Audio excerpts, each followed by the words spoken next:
the next one we're going to do is the traditional refuge. Normally in English we do the refuge to the Buddha, to the Dharma, to the Sangha. But the Buddha, the Dharma, and the Sangha kind of get troublesome once you really think, what does that mean? And this is a big deal. We're supposed to take refuge in them as Buddhists. That's the whole point, is you really take them as a refuge. And we have these Sanskrit words, which are beautiful words and very nice, but it's hard to really contemplate because we don't have a lot of meaning there. Because we don't speak Sanskrit, unfortunately. At least most of us don't. So in Tibetan, they translated them. They did Sanje, She, and Tsok, or Dianjun. And these are very meaningful words in the Tibetan tradition. And so I translated the Tibetan, which is rarely done.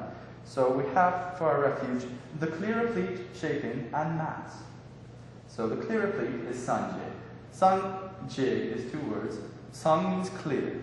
Clear of what? Clear of every defect and every fault whatsoever, every stain possible. Replete of every wisdom and every kind of ability, totally. So a clear replete is not some kind of magical, like a magical superpower rank or something that you enter into. It's actually an active state of being. You're clear of all defects and you're replete of all qualities. So it's a very much active state. Che, or shaping, is the word for Dharma. And in this context, and the way the Tibetans translated it, was che is to shape, to mend, to repair, to kind of correct. And to shaping, it takes many forms, but I think it's a good word in our colloquial because we have phrases like shape up or, shaping, the shaping something takes. Dharma can also be used for phenomenal aspects, so the shaping something took is kind of like the way it evolved. It's not a static figure, but a dynamic process. So shaping is Dharma, and mass. Very simple in Tibetan, Tsok just means a big mass, and that's just the people that follow, the company of followers, or the clergy, one might say. Best whom, till Writ procure for help I repair to. Writ procure is my translation of Chongchu, often enlightenment or maybe awakening sometimes. But again, it's similar. Bodhi is the Sanskrit, and usually people go off that. But the Tibetan, again, very meaningful. Chong means to be rid, to be clear of everything that would cover or veil oneself from seeing reality as it is. And procured means similar to clear replete. It means to have procured the knowing of every possible object and through all 3 times, past, present, and future. So when we see 3 times, to be clear replete fully is to be to be rid procured fully.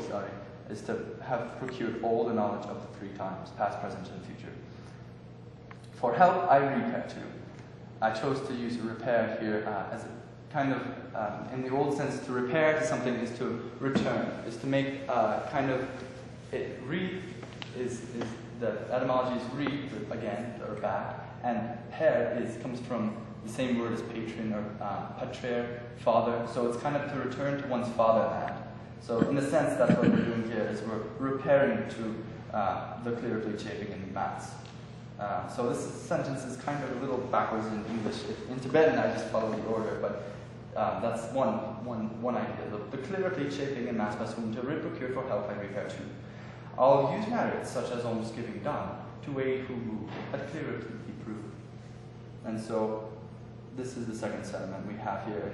It's talking about all virtuous deeds that we do and all things that we feel good about doing. All of that we offer, we kind of give it up for the benefit of all beings who move, meaning every possible sentient being. And so we dedicate that. We think about others. When we do something, we say, may all others benefit rather than just myself. And so we hope to achieve this proof, this state, to be Writ procured and clear replete. We hope to attain it to aid who move, all those. So very much a Mahayana perspective in this. And so it's a very short one. I'll only repeat 3 times, and then we'll do our next ones. So this is the repair for help.